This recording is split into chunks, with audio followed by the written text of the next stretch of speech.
Welcome to Government Contracting Weekly, sponsored by AOC Key Solutions Incorporated. Government Contracting Weekly is the only television program devoted exclusively to the competitive and dynamic world of government contracting. A world where coming in second place is not an option, but where principle-centered winning is the only approach.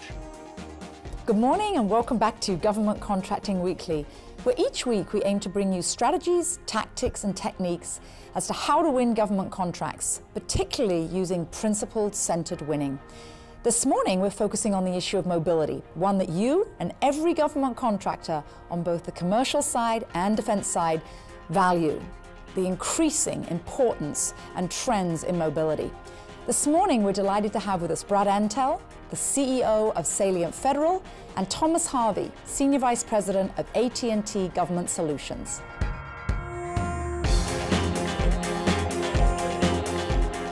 Good morning, Thomas. Good morning, Hillary. How are you? Yeah, good. Good. Thank you for coming this morning. And Thomas is a Senior Vice President with AT&T Government Solutions. And as usual, I always ask our guests if you can give the audience a little bit about your background so they have a sense of your expertise. Okay, I'd be glad to. I've been with AT&T approximately 28 years. My background is varied. I'm an engineer by trade, grew up through the operations side of the business, spent some time in wholesale, spent 6 years of my career working on the international business development side of the business for SBC, and I've been here running the Government Solutions business unit for the last 2.5 years. So in these last 2.5 years, Thomas, share with our audience, what are some of the trends you've seen, particularly around mobility? Our show today is about mobility, and we'd love to see and hear your perspective. Well, with respect to mobility, there's a ton of trends. You know, when you think about mobility and you think about the government and what's going on with respect to their desire to be more fiscally responsible in terms of reducing costs and also figuring out ways to drive operational efficiency, we've seen a tremendous uptick in mobility and the need to mobilize applications, mobilize solutions, and things that would ultimately drive operational efficiency and then hopefully drive reduced costs. So for any of the government contractors watching this morning, you don't see mobility going away. It's intensifying and becoming more pervasive. I do not see it going away anytime soon, ever. I mean, when you ever is difficult, but at the end of the day, when you think about what the government's missions are, what their objectives are, how critical mobile is, how it has proliferated our business and our culture, I don't see it going away for the foreseeable future. Right.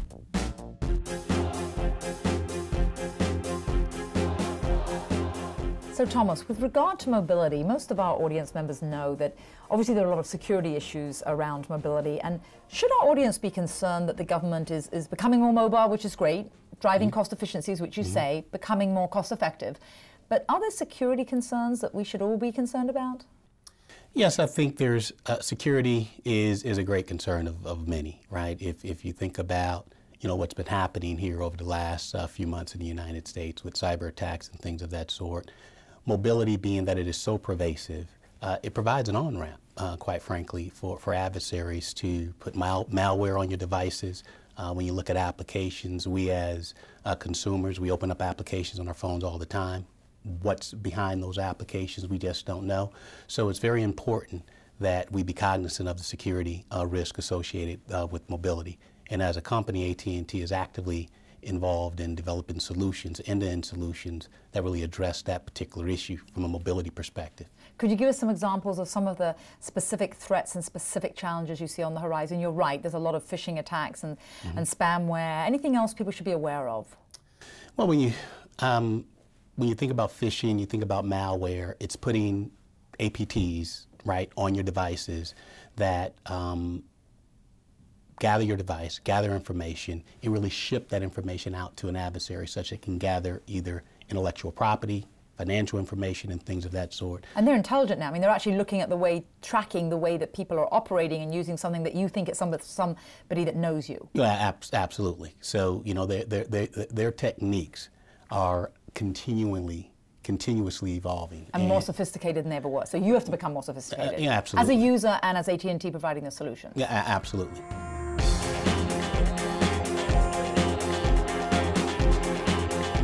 So that we know that security is a big issue in terms of mobility. Yes. What is the vision of the government? Our viewers probably, many of them are government contractors, many of them are looking for opportunities, wanting to know where to apply their technological expertise. Where's the government heading? What's their vision for mobility? What are the areas you see for growth within mobility?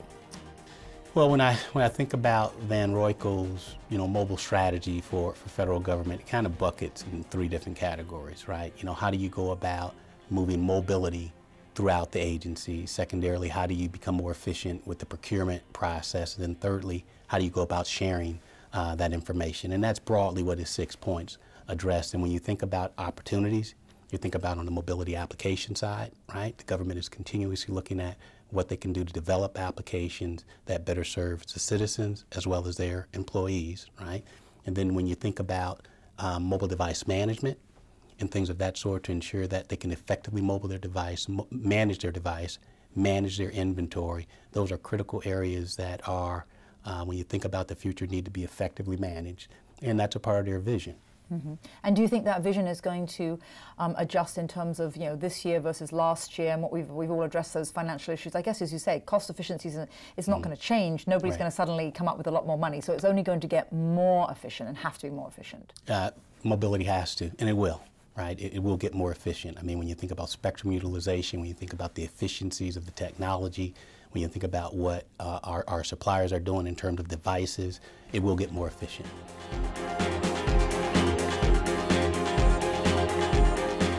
So we're in a new year, and all of our viewers, of course, are thinking, what should we be planning for? How should we be strategizing? What's going to happen with the federal government? What's going to happen with all those procurements? On the mobility side, what do you see on the horizon, Thomas, and what would you advise our audience to really be focusing on? Well, I would say, security aside, that's just a baseline for everything that the government needs to be concerned around mobility. But when you think about BYOD, bring your own device. Bring your own device. With what I would say the consumerization of IT and mobile networks, mobile services. Right now, a number of federal employees have 2 phones. They have a personal phone, they have a business phone. And at some point in time, those 2 are going to come together. And security will be a key component of that to ensure that you could have dual personas. Right. Manage security, manage privacy, and all those types of things. So we see that happening, right? And we see the government moving down that path. And that, of course, helps with efficiencies, because then you have employees that can be more mobile and not necessarily be taking government offices and more hoteling concepts. Well, absolutely. And you take that one step further and start thinking about virtualization, right? Yes. Think about virtualizing your applications that are currently on your desktop. Federal IT, federal agencies are really looking at virtualizing services. Anything that's on their desktop, they're looking to have on their handheld mobile device. So we see BYOD, we see virtualizing services that are currently on your desktop moving to the mobile environment as 2 things that in the future you will see become more prevalent. And what about AT&T in this space? Do you view there's going to be contracting in terms of, because there's so much competition there, your market share, or how are you intending to grow and differentiate AT&T?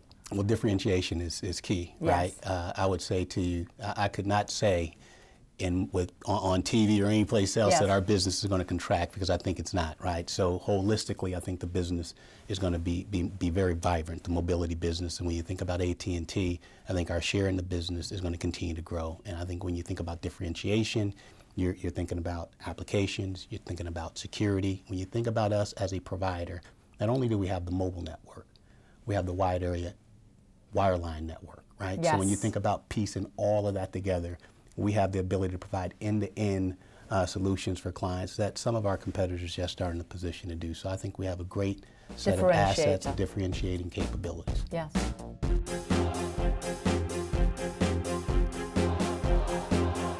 Thomas, we know from our audience feedback that we receive, there are a lot of large government contractors are watching and primes, but a lot of subs, a lot of smaller companies actually as well. So what would you say right now to any of the small government contractors that are watching this morning in terms of opportunities, first of all, just individually and independently you see for them in the marketplace, but also more specifically, what are the opportunities with AT&T for a small government contractor that may be watching this morning? Okay, I would say from a market perspective, I'll tell you what I've seen over the last couple of months. The market perspective in general. Yeah, just generally in federal contracting and what I've seen. Over the last couple of months, I've seen small businesses be quite successful on the mobile application development side, also on the mobile device management side. Why is that? Is that because they're innovative, they have creative technologies? Why is that? Well, I think that, when you look at, they're very niche, right? They develop a very specific capability around mobile applications, and they go in and they sell that. And then also they're inside some of these agencies getting a little knowledge, right? They have some history within those agencies. They understand how those agencies operate and create very sophisticated applications that help mobilize certain capabilities for those agencies. And I've seen that throughout federal government. And on the other side of that, when you think about mobile device management, we've seen them be successful at reselling third parties, reselling MDM. There's multiple MDM players out there, and I think they've been successful for a number of different reasons, right? They have lower overhead, right? And they can be nimble. They can be nimble. Decisive. And absolutely. And they're able to get out there and compete with the likes of AT&T and some of the larger contractors. So they're competing directly with you in some instances. Yeah, absolutely, absolutely. And then what about partnering with you? What about teaming with a small business? Do you look for that?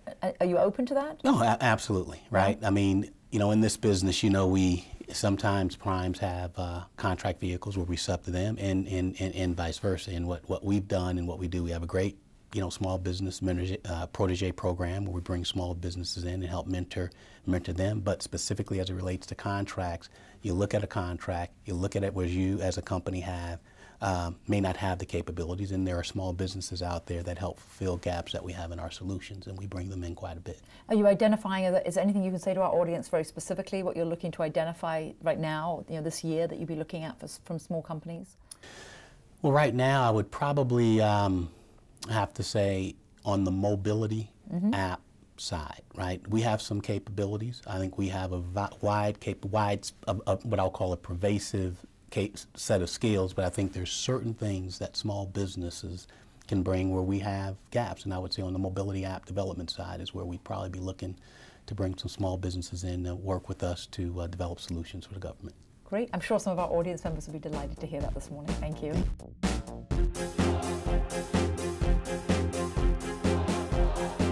So Thomas, in terms of, discuss the keys to winning, how about an exit question that would be a unique win that you've had recently that you'd like to add, something where our audience would say, gosh, I didn't know that before, and if I hadn't watched Thomas this morning, I wouldn't have known?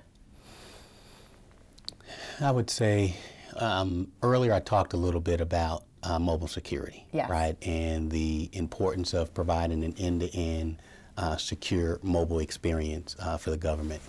Well, recently we were awarded a contract with an agency where we worked with that agency to develop a secure handset, a handset that is capable of providing Type 1 encryption, protecting data at rest, and encrypting in transit. And I think that we worked very closely with this agency. We brought in partners, right? And at the end of the day, we provided a solution that met the needs of this particular agency. And now we are rolling out multiple devices. So really you're practicing what you preached about listening to the customer, getting very specific, drilling down into a unique app that they wanted and the security they wanted and needed. Yeah, absolutely. Yes.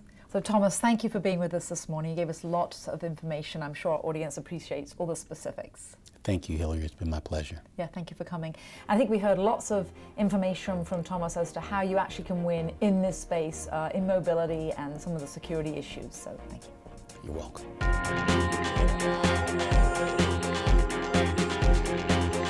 Hopefully you agree that Thomas Harvey gave us some really good insights, particularly as to the trends in mobility. Now let's hear from Brad Antle, the CEO of Salient Federal.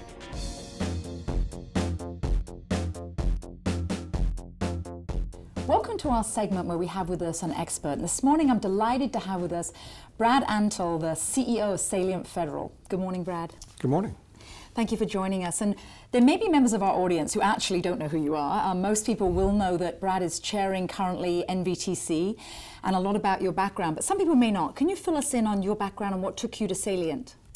Sure. Well, if we only go back a little ways, I was CEO of SI International, which was a company similar to Salient in that we started out from scratch. did several acquisitions as SI International, grew a portfolio of capabilities, and took the company public in 2002. Grew that to about $600 million, then we were acquired by Serco North America. At that time, I was a free agent, and started Salient shortly after departing Serco. And what was it that made you and your catalyst to form Salient and start?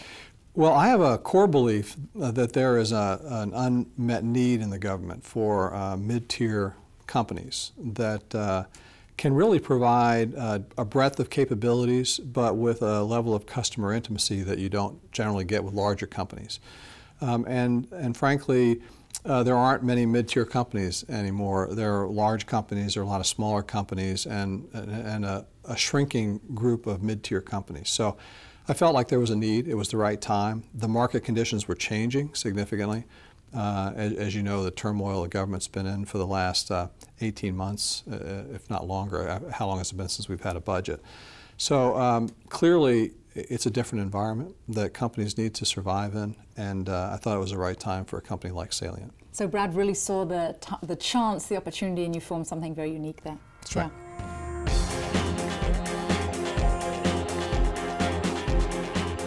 So Brad, given that you founded Salient, first of all, why did you give it that name? And also, mobility is a vast market. What is it particularly that you look to offer? You mentioned about being a mid-sized company, but what is that unique aspect of why the government should turn to Salient? Okay, so a couple of good questions. So in terms of the name, you know, at SI, as I mentioned, I led SI for a long time, it was just SI. It had no meaning. And there are so many companies in our market today that are acronyms or alphabet soup. So I wanted a name that was a name as opposed to an acronym. That had a meaning to it. Had a meaning to it. So, you know, the meaning of Salient is important. Yes. And frankly, what we wanted to do for our customers we think is important. What they do is important. So everything about what we do is salient, hence the name. And because it's so salient, we can remember it because the alphabet soup, we all forget and get confused. There are. So it's nice to be known as a company that whose name has some meaning, yes. And not just a bunch of letters. And then in your space, what is particularly salient about Salient for the government? Right. So you know, you mentioned mobility, and mobility is one of several technologies that we're investing in where we see the government has a growing demand.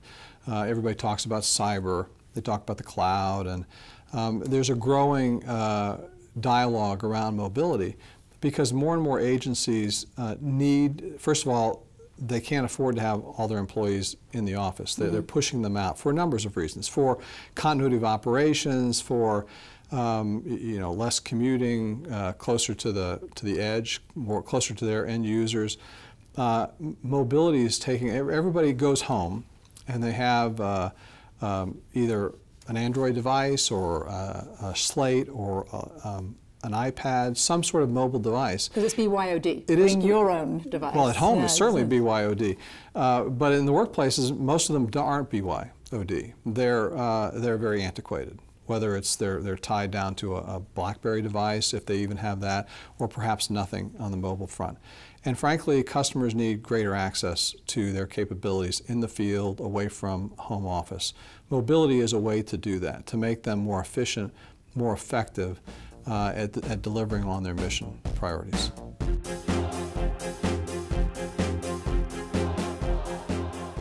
There are so many issues in the arena of mobility. One, of course, is security. And Salient actually has a great solution for that, a Voyager solution. I'd love you to share with the audience, what is that Voyager solution? Okay. Again, I'm not a mobility expert, but Voyager is a product we developed initially for the law enforcement community that gives them broad access to a whole array of criminal justice, law enforcement kinds of databases, so that somebody in the field can look for wants and warrants in real time. They can exchange secure information via mobile devices. When they're out there arresting somebody right there on the street, correct. Literally. Or they're interested in a suspect who's suspicious or want to do some sort of checking. So it's a mobile application that allows them on a number of devices to get access to real-time information. So it does access the criminal justice information system and lots of other databases in a secure fashion. So security is often bandied about, but it's FIPS 142-2 compliant. application, which is required in any mobile device. And therefore, it meets most of the government requirements, if not all. And then would you say that Americans shouldn't be concerned about the security of the devices that government officials and even law enforcement officials have to use? Do you think they are as secure as they need to be? I think that the requirements that are placed on mobile applications by the government force them to be secure. So I think from the very beginning they have been concerned about the protection of the data, whether it's PII, personal information that exists on the device, or the storage of any classified information, the ability to protect it. So yeah, my interaction with customers and the applications has always been a great concern around the security of that device. Great.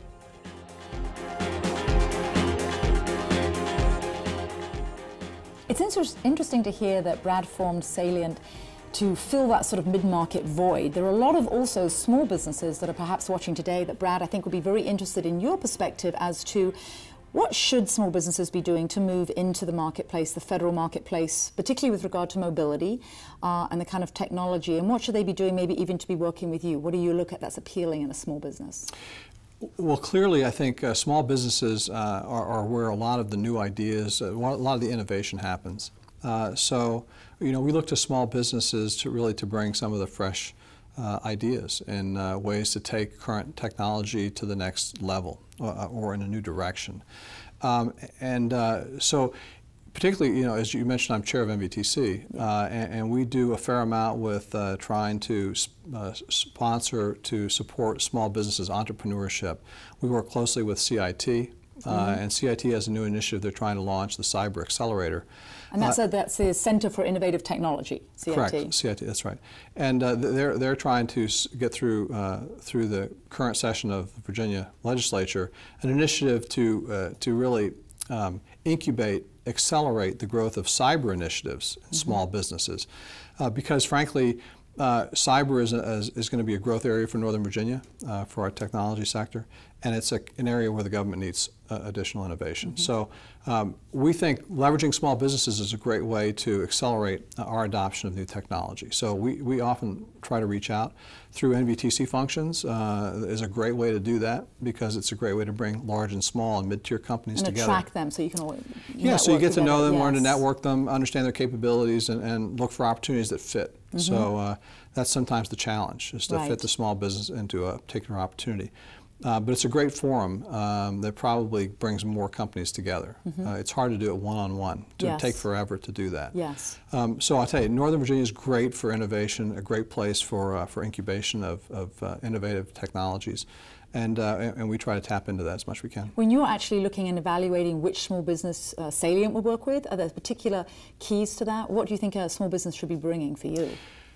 Well, obviously, any of the new technologies, whether it's exploitation of Web 2.0 or it's big data, data analytics, cloud computing, any of those capabilities where they're trying to leverage on the edge, those are good capabilities for us to try to leverage in terms of things that we're proposing to our government customers.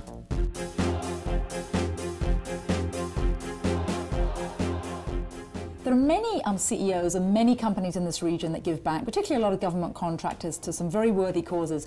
But what I think sticks out about Brad and Salient is that many people have heard of and know about the Making a Difference program. Some of our members of our audience may not have, though. Tell us about that program. Okay, well, I have to tell you that Making a Difference really started as an initiative to try to get employees to come to work every day, trying to think about a way to make a difference for their customers. Because what we're really trying to do is create a culture of trying to do something special every day, whether it's for your customer, for your colleagues, or for your community.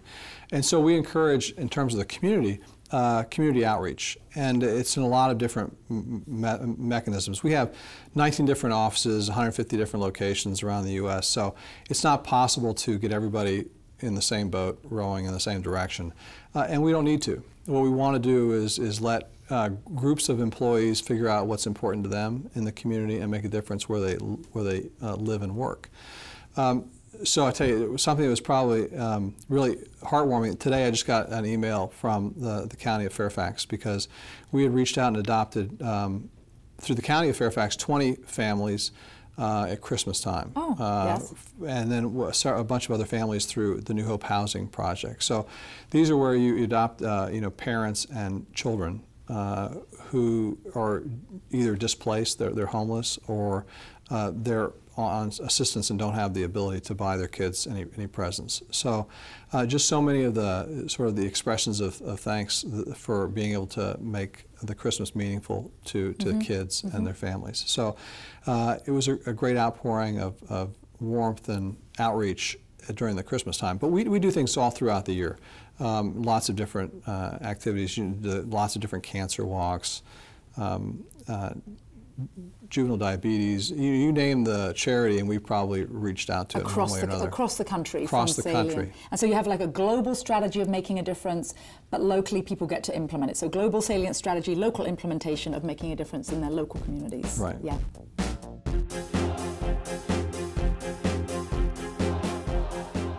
There's probably no one watching this morning who doesn't want to know how to win a government contract or what's important in terms of going after some kind of pursuit. But what exactly are they? Brad has been very successful and has formed a company and grown it to a global company in a great but exciting arena. There are certain keys to winning. Key solutions all about winning, the strategy, the capture, the proposal work behind it. What do you see as those keys? I wish there was a secret in the keys to success. I think first and foremost is understanding the customer. If you don't have mind share, then chances are the requirements that they give you to meet, you won't fully understand. So, and we hear about that a lot. How do you go about it at Salient? How is it different? What do you do to make sure you understand that customer? Well, generally, if we haven't had an opportunity to meet with the customer on several occasions and discuss sort of our approach to solutions or solution we may have for the opportunity that's upcoming, we'll generally back away from it because it's truly the chances of us winning it are diminished significantly. So that mind share is critically important. We try to stay away from bids that are outwardly low cost, technically acceptable, because in general, I think LPTA. LPTA. Yeah. I think LPTA is a recipe for an unhappy customer, because they may get the lowest price, but they're probably going to get the lowest quality as well. And it's really hard in a proposal to judge quality. What we try to get customers to do is put innovation in as a factor of a grading criteria in Section M of the proposal, of the request for proposal. If we can do that, then we have a chance at getting scored on our innovativeness. That's very unique, and that's good advice for our audience. And Brad, thank you so much for being with us this morning. Thanks for having me. Really appreciate you joining us. Thanks, Hillary.